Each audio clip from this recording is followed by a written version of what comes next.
That's right. Welcome back, everyone. We're glad you made it to church. How are you feeling today? Everyone doing all right? That's right. That's right. That's right. That's right. Well, if you don't know me, my name is David. I'm your site pastor here at New City. Just really excited to share with you today. Just a couple quick things. This past week, we kicked off our Summer of Fun. And we had a group of about 25, 30 people that went up to the Timber Rattlers game in Appleton on Tuesday, and we just had a good old time.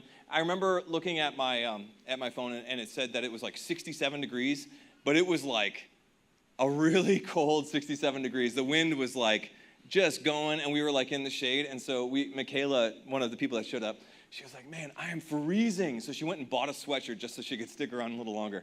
But it was the Summer of Fun. Come on now.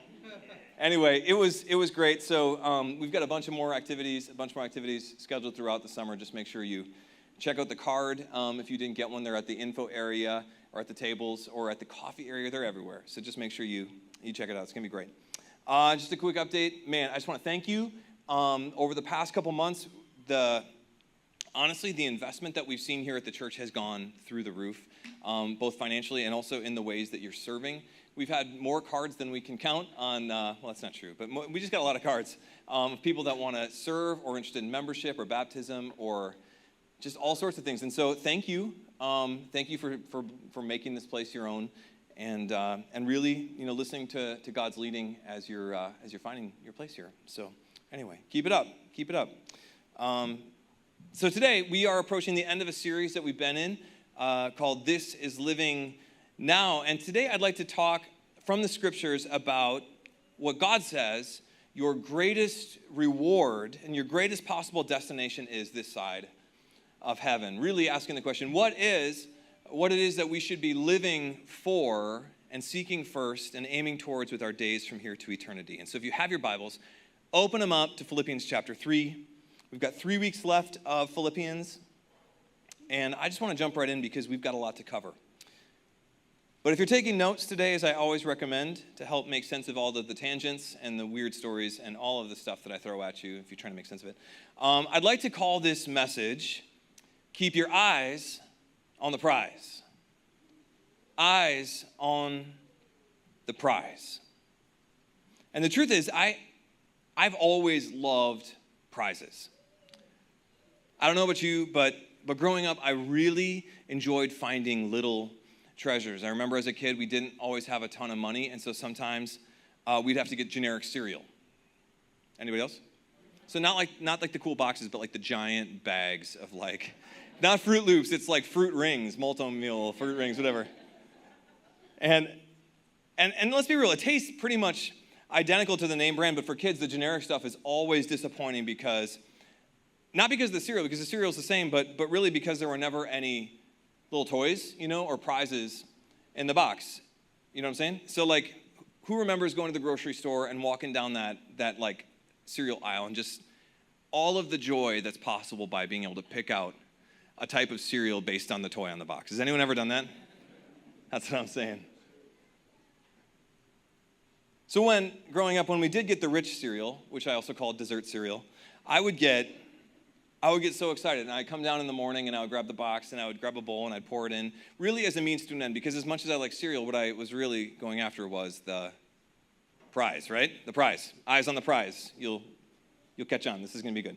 And so I get the bowl, I start pouring, and then I start digging. I kind of open it up to the side, and if I don't see it on the top, I kind of do it again this way, and if I don't see it then, like I get a bigger bowl and I start pouring some more out, and then eventually I pour it back into the box.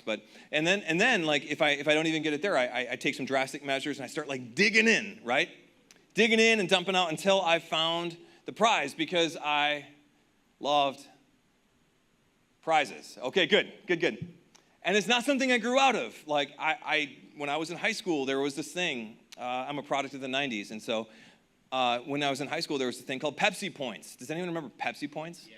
Come on now, right? And so Pepsi, if you don't know, they, as an encouragement for people to consume vast amounts of processed sugar, right, and food coloring, they said, like, hey, we're gonna put these points on our bottles and our boxes, and then you cut them out after you're done consuming the beverage, and then you can send them in and get a Prize, good. Yeah, so my friends and I, we got the catalog for all the Pepsi Point stuff, and we looked in there and we were just blown away by how cool the Pepsi backpack was. And we just said, we need the backpack. We need the Pepsi backpack. Even though we all had fully functional backpacks, we just felt like we needed the Pepsi one. And so we started searching all around the house, all around our houses, and we found, our Pepsi stuff and our Mountain Dew stuff and whatever, and we cut the little things out.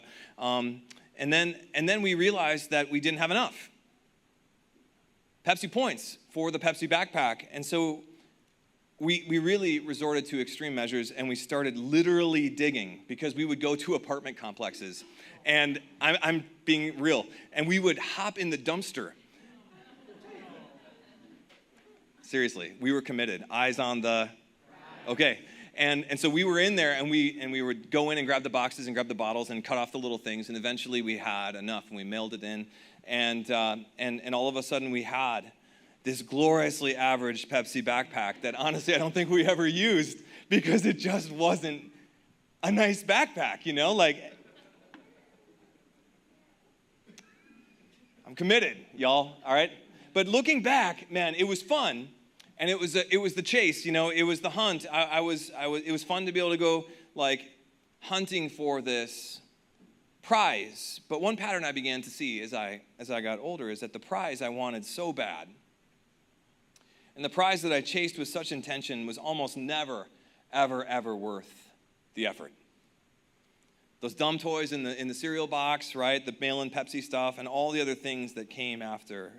Now, like hindsight, 37 years on the planet, I've come to learn that often the prizes we pursue and want most in this life, as great as they might look on the box, as great as they might look in a catalog or on a screen or from a distance, these prizes that we often pursue never fully satisfy.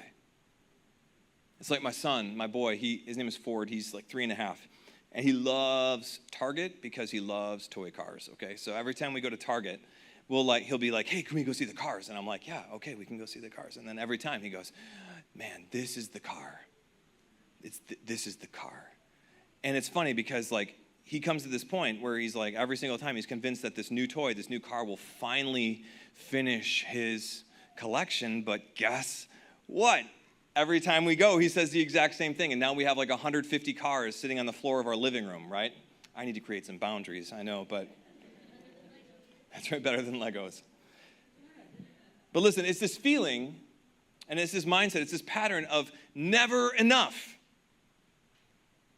And it doesn't stop. It doesn't stop at toys. It doesn't stop at phones. It doesn't stop at video games or relationships or cars or vacations. No, this mentality, it starts to take over areas that we thought it would never, ever touch. It starts to affect really great, meaningful, and healthy things like family and careers and success and security and even spirituality, where we see these prizes that we hold on to so tight.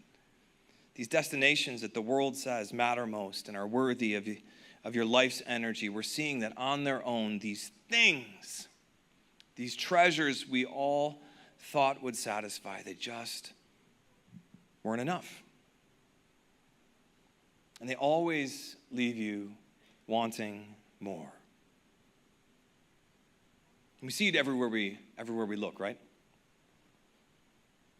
It's not this pattern, this mindset, this mentality, this reality is not limited to a certain economic group, a certain educational, a certain race. It is universal. I mean, think about all the incredibly successful people in the world who have achieved amazing things, but at the end of the day, they're still paralyzed with fear.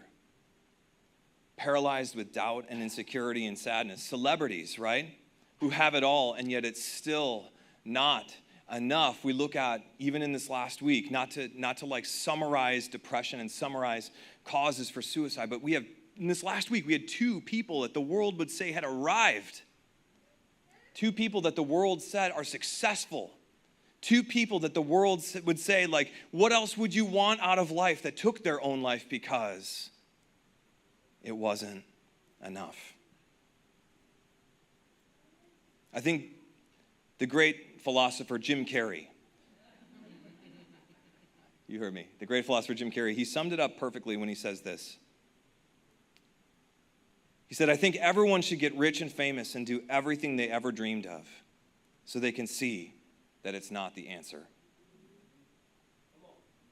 I think everyone should get what they think will finally make them happy so they can see that it won't. And this is what we've been hearing. This is what we've been experiencing all throughout the book of Philippians. When Paul, especially like last week, when Paul's like, man, I once thought all that stuff, I once thought all those former things were valuable. I thought, the prize of position and prominence. I thought the prize of fame and reputation. I thought the prize of power and religiosity and self-righteousness. Man, I thought it would satisfy me. I thought it would be enough. I built my entire life on the pursuit of being good. I built my entire life on the pursuit of moving forward in my own strength, and I had made it. I had arrived. I had everything I ever thought I would need to matter, but it still was never enough. It brings me back to this incredible movie we saw this past year called The Greatest Showman with that song, Never Enough. You know what I'm saying? Has anyone heard the soundtrack? Come on now. Never enough, never enough for me, for me, for me. Anyway, she sings it really well. But it's this pattern of always wanting more. It's never enough. And Paul was like, man, I had everything and it still wasn't enough because there is always another hill to climb. There's always another battle to win. There's always another goal to surpass where the final satisfying prize is just out of reach. Have you ever felt like that? Like if you could just find that silver bullet or that one missing piece, then everything that seems like chaos in your life would finally start to make sense. Like maybe if you just got that promotion or that you found that perfect relationship or you got that dream home or that new car or you made the team or you went on tour or whatever and you finally this is a good one, like for folks that you finally have the baby, then it would be enough. If I just get married, then it'll be enough. If I just finish college, then it'll be enough. If I just move out of my parents' basement, it'll be enough. Because then you'd feel complete and content. I imagine a lot of us have been in that spot of always assuming that the next thing would meet our need and lead us to the life that we had always dreamed. But I have to believe that we've all at some point reached those dreams. We've reached those successes. We've made it to the other side, and we're holding on to that missing piece we thought would fit. And now we are prize in hand, and it's painfully aware that it's still too small to fill the gaping void in your soul. And so you're standing there, having achieved everything you'd always dreamed, and you're thinking, well, now what? Because if success wasn't the prize, then what is? If respect isn't the prize, if money isn't the prize, if possessions aren't the prize, if stability isn't the prize, if spirituality isn't the prize, then what is? Well, that's where we're hanging out today in Philippians chapter 3. And that's what we're going to be seeing from Paul as he answers this question of what is the prize. But before we get there, I just want you to remember for a second who this letter was being written to and who Paul was addressing. Because he was writing to people of extreme prominence. He was writing to a Roman colony filled with all of these former military and political leaders, people who found incredible success in their careers, right?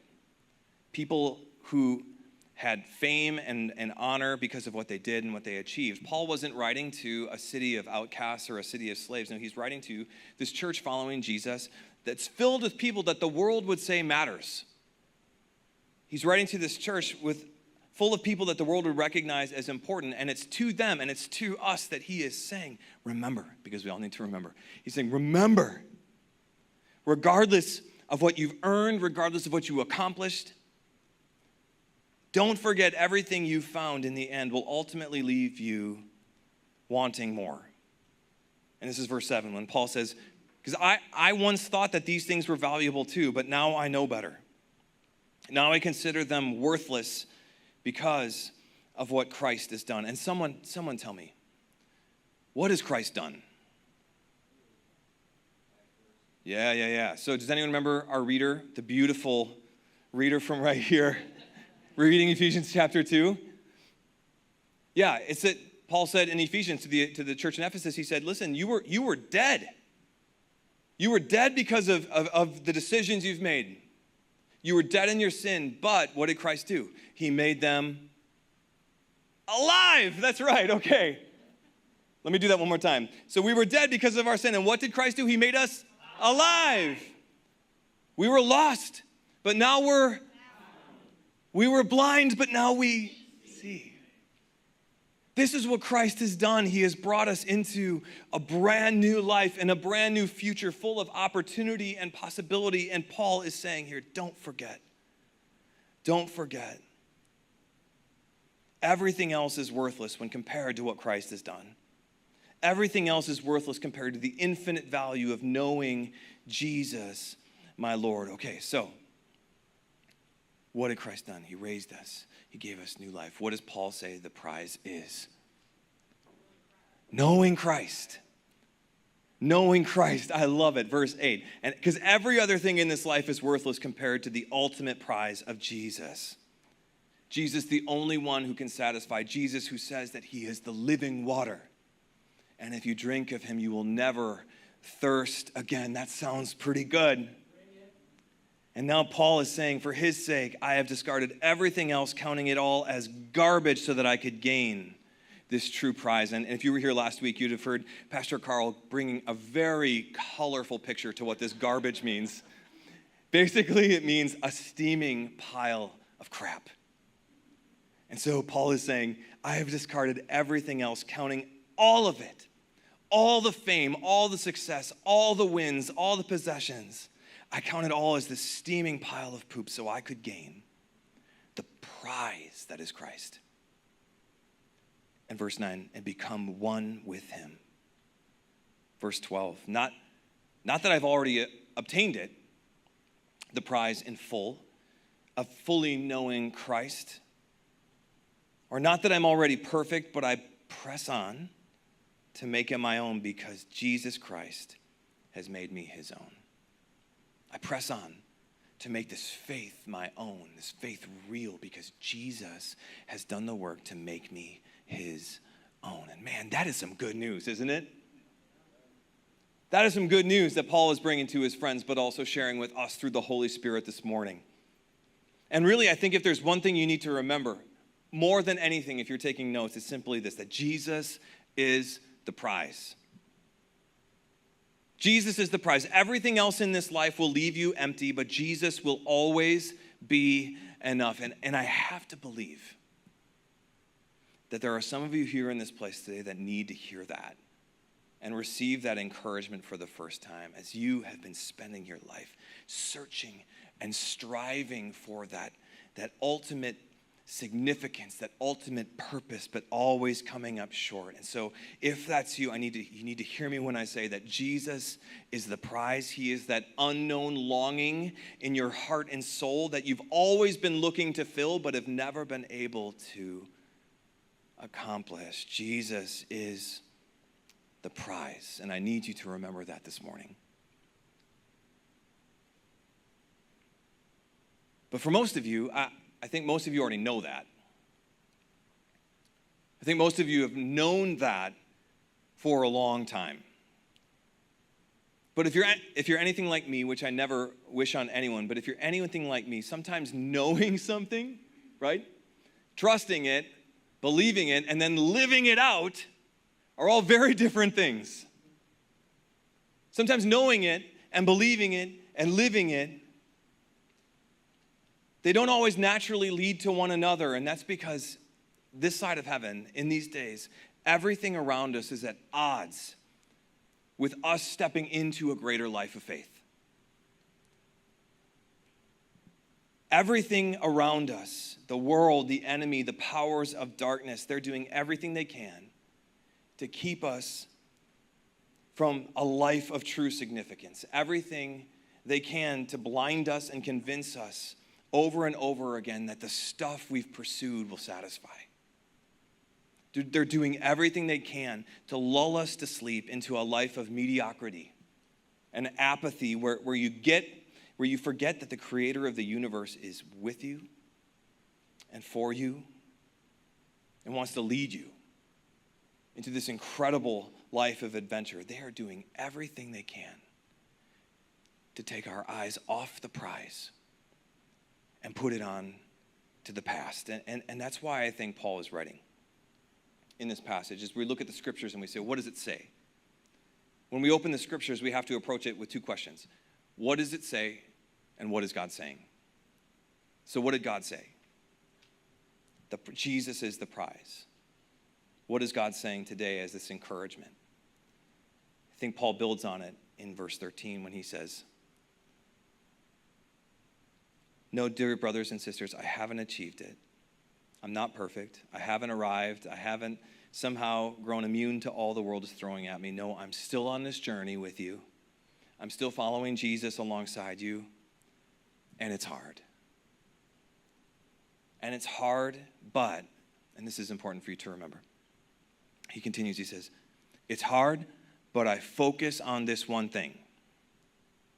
I focus. This is the takeaway right here. Because even in the unknown, Paul says, even in the struggle, even when the world pulls out all the stops and all the storms are hitting you from all sides, even then, Paul says, I still know that Jesus is the prize.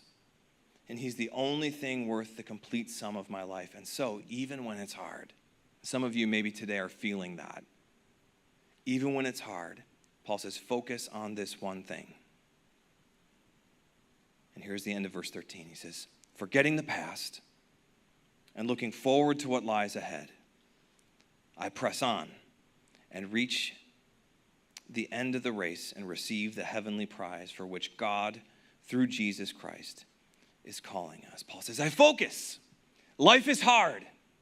I focus on this one thing, forgetting the past and looking forward to what lies ahead. I press on. I press on with my eyes on the prize of the fullness of knowing Jesus for which God is calling us. Forgetting the past, eyes on the prize. And again, I think it's so interesting to remember that Paul is saying this 2,000 years ago to this Roman colony. It's important for us to remember that, but I think it's even more wild how relevant this passage still is for us today as we read it. Because I think as Christians, there's almost nothing more destructive. There's almost nothing more distracting from following Jesus, from that prize. It takes our eyes off the prize. There's almost nothing more destructive than our past. The past, if we aren't careful, it has this power over us to manipulate us and to lead us to either grieve the life we lived or grieve the life we left behind. See, I think for some of us, we lose sight of Jesus, of the prize, because we don't think we deserve him. We lose sight of Jesus because we don't think we deserve what he has to offer because of our past. And so we get lost in all the regret of what came before. We get lost in all of the life we lived before Jesus met us, and it distracts us, and we get all turned around, and we somehow see ourselves like Ephesians 2 never happened, like we're still dead in our sin. Like the cross didn't stick for us. Like your mercy, it wasn't enough for my past. And so you get tricked into believing ultimately that you are who you used to be. And the change that he made didn't work. Has anyone ever been there? Just feeling like trapped in the past? I've spent way too many days walking forward, trying to follow Jesus, but always looking backwards.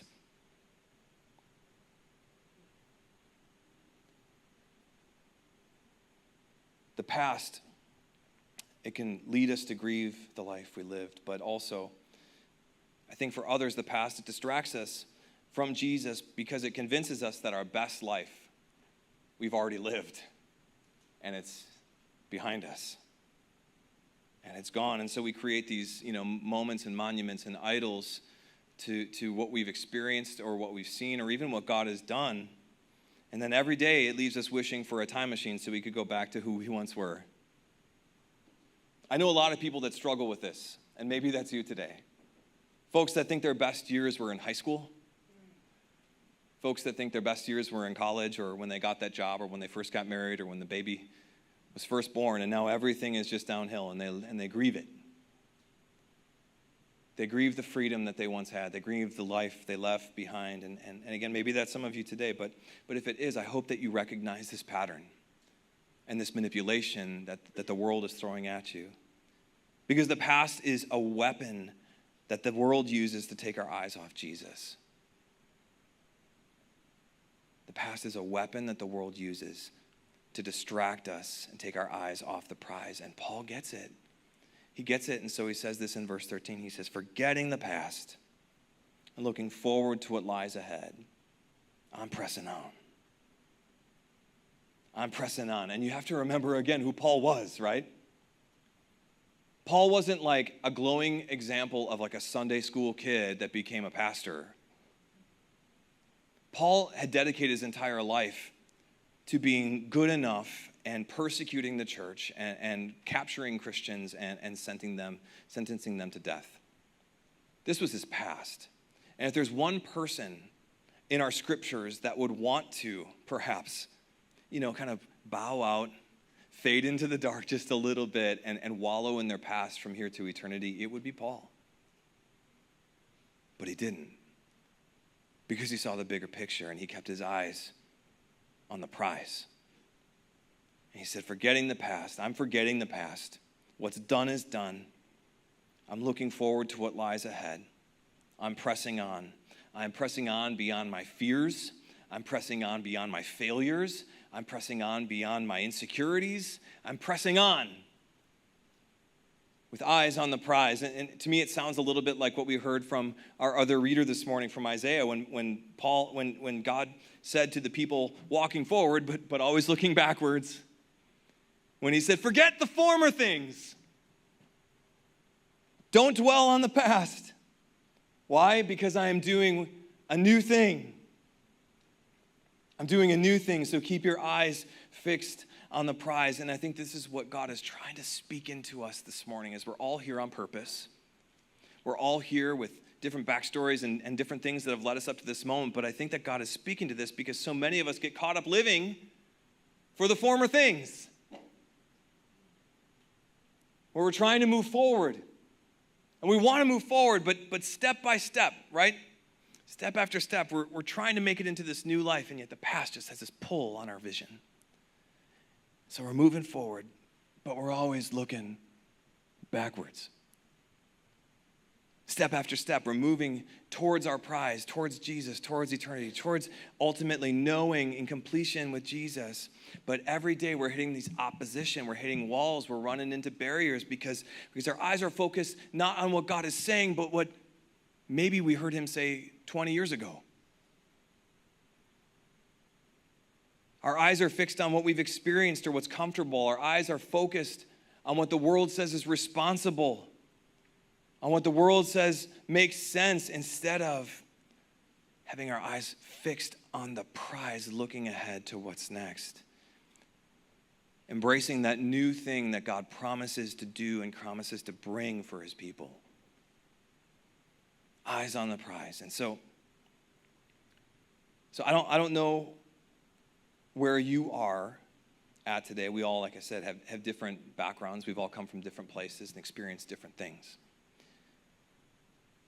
And so there's not like this isn't like a prescription I'm giving you and all of a sudden you're set. But what I do know, and I think that this is what you need to hear, is that at one point, for most of us in this room, what Paul said in Ephesians chapter 2 is true of us. That for most of us, we were dead because of our sin. But now we're alive because of the incredible mercy and the work that Jesus has done on our behalf. For most of us, we were dead, but now God saved us by his grace when you believed, and the salvation that came to you it had very little to do with you.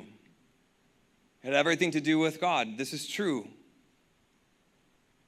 And this is our reality for, I would say, most of the people in this room. We know this to be true.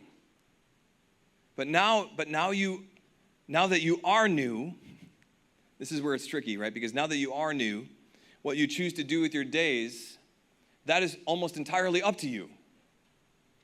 God did the work to get you here, but now where you go from here, that's on you. And you can either keep your eyes on the prize and step into the greater life of obedience that God saved you for, or you can retreat to the past, where you grieve the life you left or you grieve the life you lived.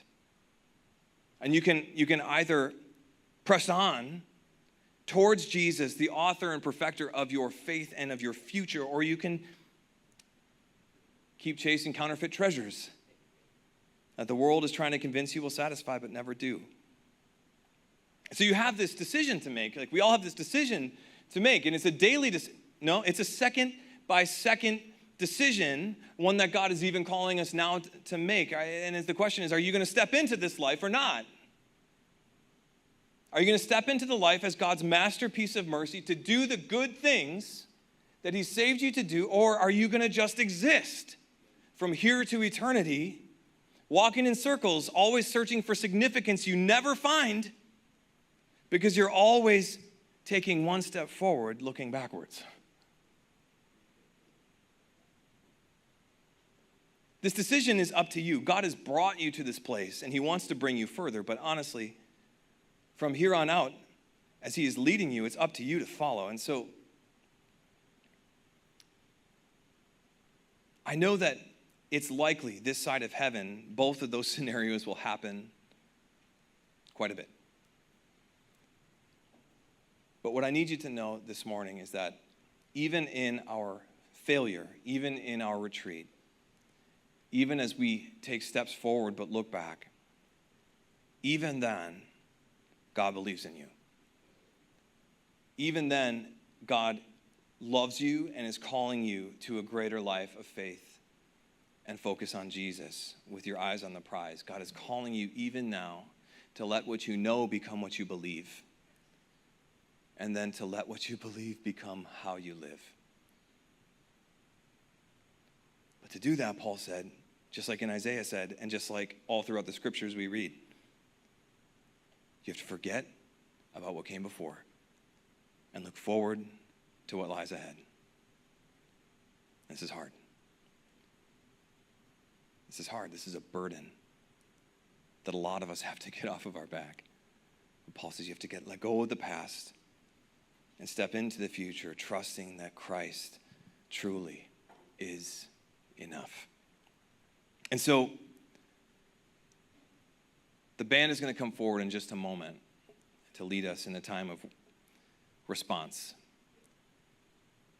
We've heard what God said, and we're hearing what God is saying, and so we're going to take some time to respond, both through giving, and so if you've prepared to give in the offering, just you can do that now, but also through a time of reflection in worship. And as we do these things, come on up, guys. You guys are doing so great today. This has been so fun. Haven't you enjoyed like the kind of stripped back vibe? Thank you, Zach, for leading us. Thanks. But here are the two things I want you to roll around as we are responding through giving and reflecting through worship. First question is simply, what are you living for? And not like in theory, not to win a scholarship on an essay, but like, what are you actually living for? What is your prize of greatest worth? Like that question we had in community time. What is the one thing you just couldn't live without? Is it Jesus?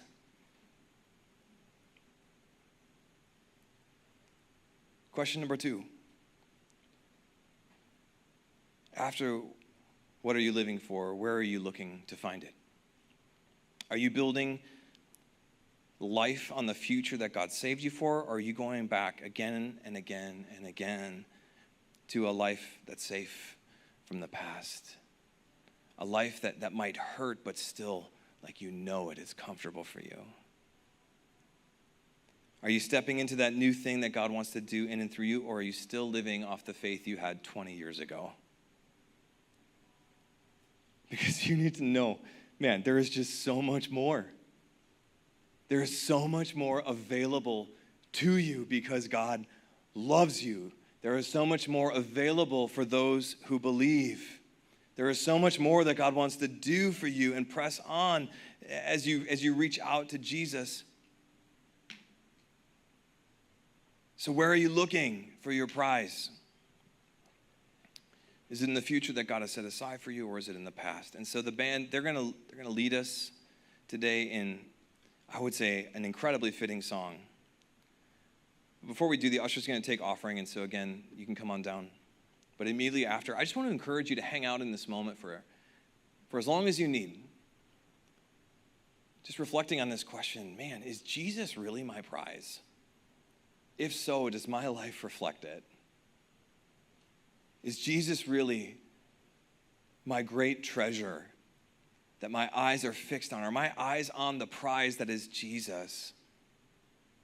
Or am I just walking into a future looking backwards? And so we're going to be singing in just a moment, but I'd like to pray that God would continue to open our eyes today, and that God would just reveal some really powerful things in this next time of response and reflection. So let's pray.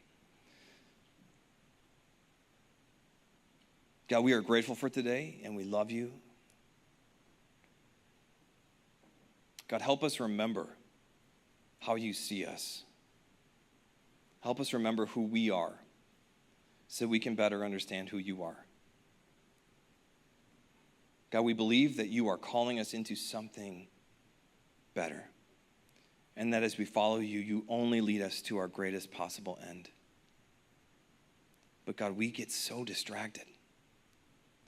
We get so caught up in things that don't matter, chasing prizes that always let us down, and keeping our head like stuck in the past, recreating, reliving, and grieving all these things that we'd experienced before. So God, even in this time, I just ask that you would open our eyes. God, fix our eyes on the prize that is you. God, help us identify those things that we have made into equivalents of you. Those things that we put on a higher pedestal.